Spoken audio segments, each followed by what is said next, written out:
All right, so welcome back to the lab, getting started with VPC networking and Google Compute Engine. And in this lab, what we're supposed to do is take a look at the VPC options, creating a automate network, then create some VM instances, and explore the connectivity of them. This takes a surprisingly amount of time for most people if they're not used to the UI. So I'm going to try to take this fairly slowly so that everybody is able to follow this. So first of all, what we're going to take a look at is the currently existing VPC network. And we can see in the UI that we have a default VPC network available. Now this default VPC network is available in every account that you have. And basically what it has is it has a VPC that has subnets in every region that is available. Just kind of get rid of that info panel here so you can see how it works, right? So there is a subnet for every single region. Maybe we could put that into the IP range order. So this is kind of what it looks like, right? So we have a /20 network starting with the 10.128, I guess 16 IP range, and then going onwards throughout the different regions, right? So this is kind of what we're looking at. So this is what is available for everybody, for every single account that gets created. Now, it's probably not best practice to use these, right? So note that these are predetermined IP ranges that might clash with your internal on-premises IP ranges. And they're using up a huge amount of IP addresses because they're available in every single region. So if you have a project that doesn't really need all of the regions, then it might make sense to only create the subnets in the regions that you actually need, therefore preserving IPv4 addresses for those. Another thing we could look at here is routes, right? So just get rid of that stuff over here. So we have effective routes here. And the network that we're really interested in is the default. So let's view those. We need to select the region as well. Just let's take the first one. And what you can see here is that basically the automated VPC option creates routing rules for every single subnet in your VPC, right? So there's a route for every single subnet.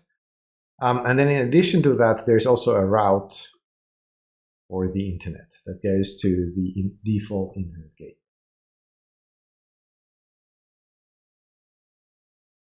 Okay, so then we also have firewall rules here.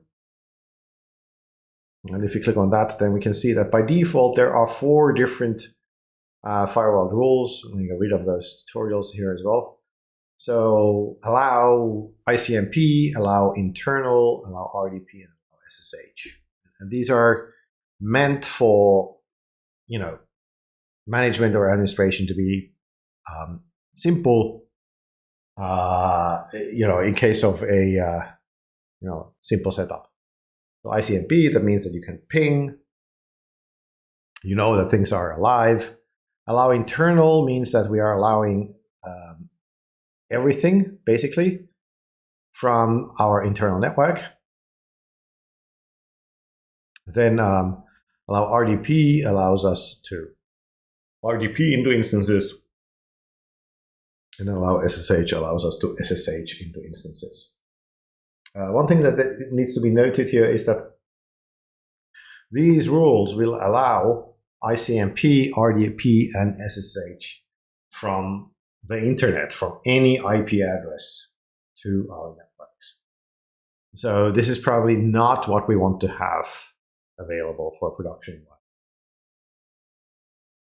So let's start to edit this. Let's try to make this a little bit more consistent. So of course we can just delete the VPCs, the subnets, but the subnets and the VPC are dependent on these firewall rules. So we need to actually delete these firewall rules first. Do that.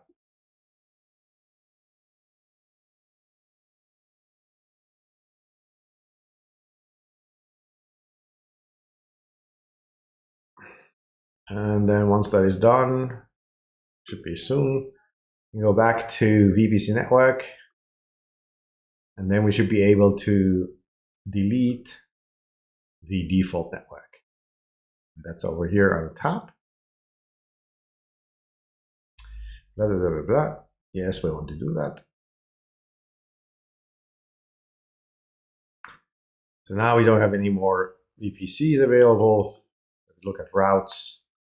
There's no web network we can choose, so there shouldn't be any routes available either. So this is cool, kind of from a security perspective. There's nothing that can access us. However, if we now try to go to Compute Engine and then create a virtual machine instance, I'm just get rid of that again. Create an instance. So the kind of problems here is that if we pick any region and zone, I'm just going to go to create. We're going to get a problem. Where are the issues?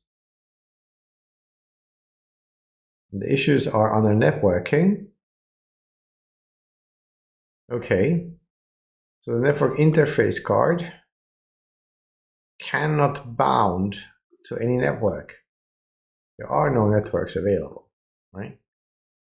There are no subnets, and we need that to create a VM instance. All right?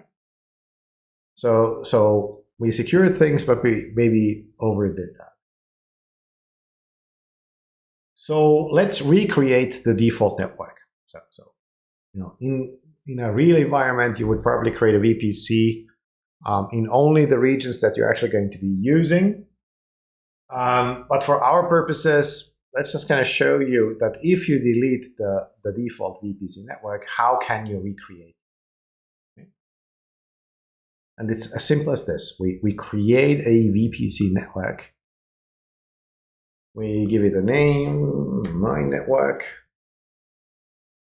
And then for subnet creation, we select automatic. So now you can see that it'll automatically create subnet ranges for all of the regions that are available for us. And simultaneously, we can create these firewall rules.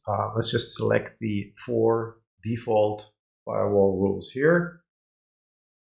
That, of course, makes sense. So we're going to go back to the way that we were. And we're just going to create that. And now we're done. So we have our network with all of the subnets automatically created. And now we can create a VM instance again. So let's just check that. Compute Engine, VM instances, create instance. And this time, let's give it a name that defines where it is located, right? So we want a instance in our network in the US. We're going to select US West 1, Oregon, and then US West 1 C, as the zone. The instance is going to be an E2 instance. And then we're going to use an E2 micro for this. Basically the cheapest available, right? Now we should be able to create this. And there we go. No errors at all. Okay, so while we're waiting for that to be created, we can create another one. Let's call it mynet, and this time in Europe, UVM. And what we got here is Europe West 4, and A in there. Cool, E2, and yet again an E2 micro. And create that. We see that meanwhile our US virtual machine was already created, and it's now also creating the European one.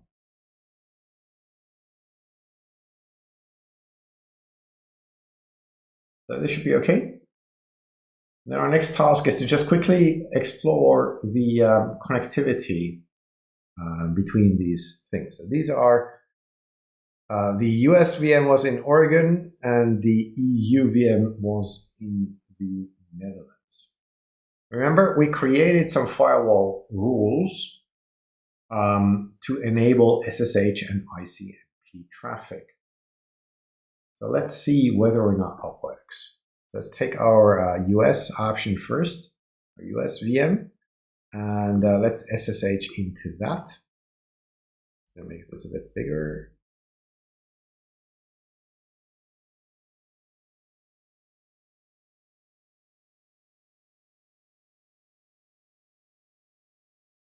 And yeah, we do get into here. And the idea here was that we do have SSH access to this instance. Now what we could try here is do a ping onto the EU instance's internal IP address, right? So for that, I'm going to have to find the IP address. So it's this one. I'm going to copy it.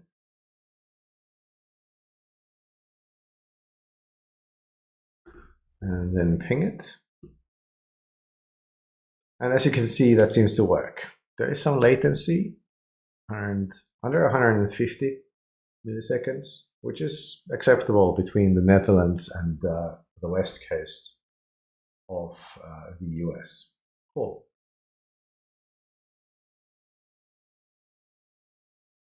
Another thing we could try to do is try to ping its external IP address, right? So we're in the US VM, and then here we have the EU VM. It has an external IP. That. And then ping that. And that works as well. Actually, similar latency is available. And why does this work? Well, we created that firewall rule, which allows ICMP. So one thing that we could do is, let's try to remove that. So let's get back over here and go to VPC networks, firewalls. And then here we have the allow ICMP rule. That's the one that ICMP is what ping uses. So let's just delete that rule. There we go. That rule is being deleted.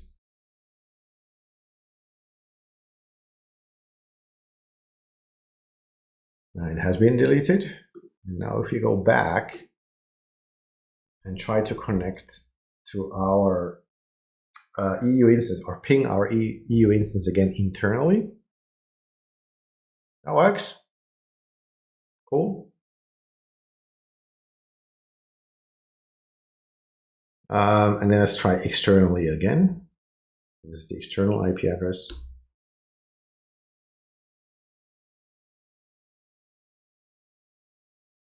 And as we can see, this fails. Why is that? Well, because we still do have this firewall policy that allows anything locally. That's this one, right? So this allows anything from our local network, basically from our VPC. So that will allow the traffic. However, we don't have anything that allows ICMP from the internet. So that's why we can't ping our instance with its public.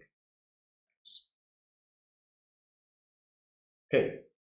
So of course now if we also allow the, or remove the allow custom rule,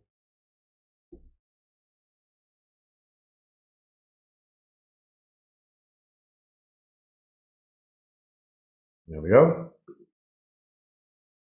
So now we should not be able to use even the private IP address to ping the other instance.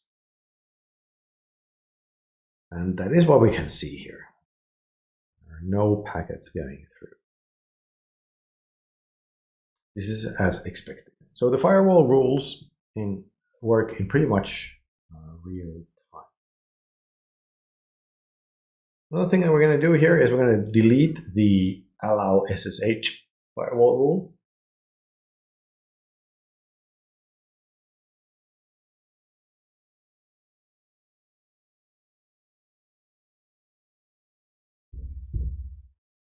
Now it's deleted. And now if we go to our virtual machine in the US and we try to SSH into it,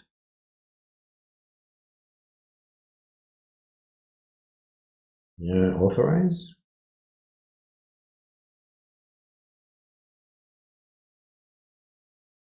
What happens?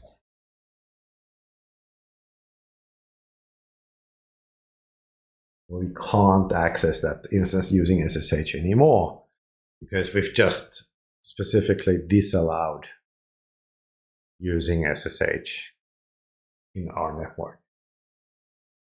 So that is as intended. All right, that's this lab. Thanks for listening to me, and maybe see you in the next one.